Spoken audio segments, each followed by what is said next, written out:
Breaking news, অবশেষে 20 April চূড়ান্ত সিদ্ধান্ত, বাজেট জায়গা হচ্ছে নবম পে স্কেলে। যা হতে চলেছে 20 এপ্রিল, তা লাখ লাখ কর্মচারীর ভাগ্য বদলে যেতে পারে। মাত্র 20 ঘন্টা বাকি, এর মধ্যেই চূড়ান্ত সিদ্ধান্ত আসছে। এইমাত্র নিশ্চিত হওয়া গেছে আগামীকাল 20 এপ্রিল সচিব কমিটির বৈঠক, যেখানে নবম পে স্কেল নিয়ে চূড়ান্ত সুপারিশ পর্যালোচনা করে মন্ত্রিসভায় পাঠানো হবে। পুরো দেশের চোখ এখন এই 1 তারিখের দিকে।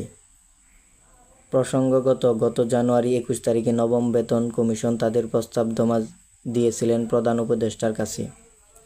কমিশনের সুপারিশ অনুযায়ী বর্তমান 20টি গ্রেড বহাল রেখে মূল বেতনের দ্বিগুণেরও বেশি বাড়ানোর প্রস্তাব করা হয়েছে।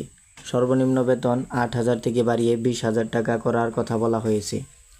আর সর্বোচ্চ বেতন 78,000 টাকা থেকে 1.5 লাখ টাকা করার প্রস্তাব করা হয়েছে। কিন্তু এখানেই শেষ নয়, এর পেছনে আছে আরও বড় কারণ। সম্পূর্ণ বাস্তবায়ন নিয়ে সরকারকে অতিরিক্ত 1,06,000 কোটি টাকা খরচ করতে হবে। সেই বিশাল অঙ্কের টাকা কোথা থেকে আসবে সেটা নিয়ে এখন জটিলতা। এখন শুনুন আসল কথা। গত 8 ফেব্রুয়ারি সচিব কমিটি গঠন করা হয় প্রস্তাব পর্যালোচনার জন্য। 2 মাসের বেশি সময় ধরে চলেছে বিশ্লেষণ।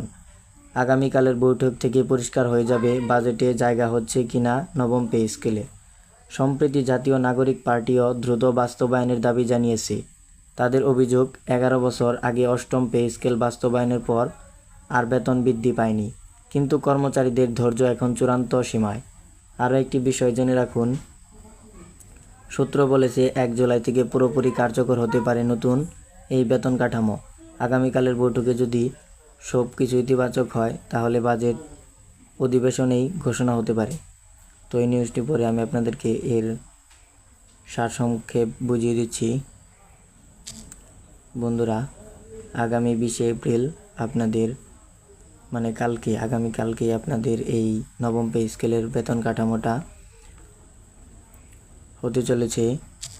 তো বন্ধুরা, আপনারা যদি সেই ভিডিওটি আপনারা আমাদের চ্যানেলে দেখতে চান, অবশ্যই আমাদের এই ভিডিওতে একটি লাইক, একটি কমেন্ট করে চ্যানেলটি সাবস্ক্রাইব করে দেবেন, যাতে করে আমাদের চ্যানেলের সকল ভিডিওগুলো আপনারা সবার আগে পেয়ে যান।